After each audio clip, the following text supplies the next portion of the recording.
exclusive and really exclusive on ET Now, the budget khabar. What team ET Now has learned? Unconfirmed, source-based, may happen, may not happen. Let me qualify it, but this is khabar. This is the buzz. The first buzz we've picked up is that there is going to be relief for taxpayer earning up to 5 lakh rupees. This is something which could become as a very large, mighty push to revive consumption. The consumption of money in hand will get revived if there are tax concessions. The government is committed to push things to the new tax regime without exemptions. If the tax limit is increased, and without exemption limit could be increased even further beyond 7 lakh rupees, which means more money in the hands of taxpayer, and the immediate port of call could be low ticket stocks.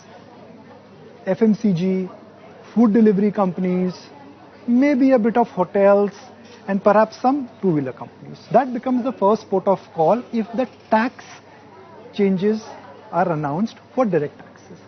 Second big khabar, I'm using the word khabar, not confirmed, source-based. No major changes expected in the capex target. Now this really has been the hurrah for the government. Capex cycle has been mustering along very, very nicely and very, very smartly. If the capex multiplier continues, which it should, it automatically means that in the near term, defense, railways, some of these new themes will continue to march along very smartly. So that is somewhere you need to be focusing on. Third, big khabar, very important khabar, government unlikely to set a disinvestment target. Now this is very, very crucial. Every year government has put a disinvestment target and the disinvestment target has not been met. Then little bit of smoke and mirror happens. HPCL, ONGC, PFC and REC, all stakes still by the government. IDBI has been a flop show, LIC has been a success story, but disinvestment targets have not been met. If there is no pressure on the government to meet a disinvestment target, it's a mighty relief that there is no compulsion for government to raise money by selling stake in some of the listed companies like HAL, BHEL, BEL, Kochi shipyards. So that in a sense also will assure the market that no large committed government supply will come in the near term. And the fourth khabar, very important, again I'm qualifying that this is only khabar, is that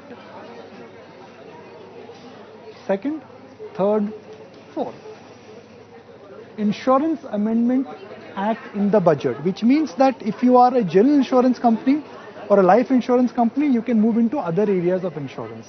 This is going to be benefiting, well, perhaps LIC, big companies from big banners who right now do not have a presence in multiple streams. For example, LIC is only doing life. They cannot manufacture health.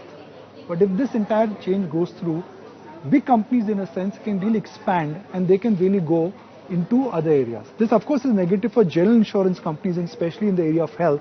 But for a stock like LIC, this really could be beneficial. Again, I must qualify this as khabar, source based, and this is what we think really could the budget khabar could be. So we've analyzed it for you, 4 big khabars, and which are the stocks to watch here.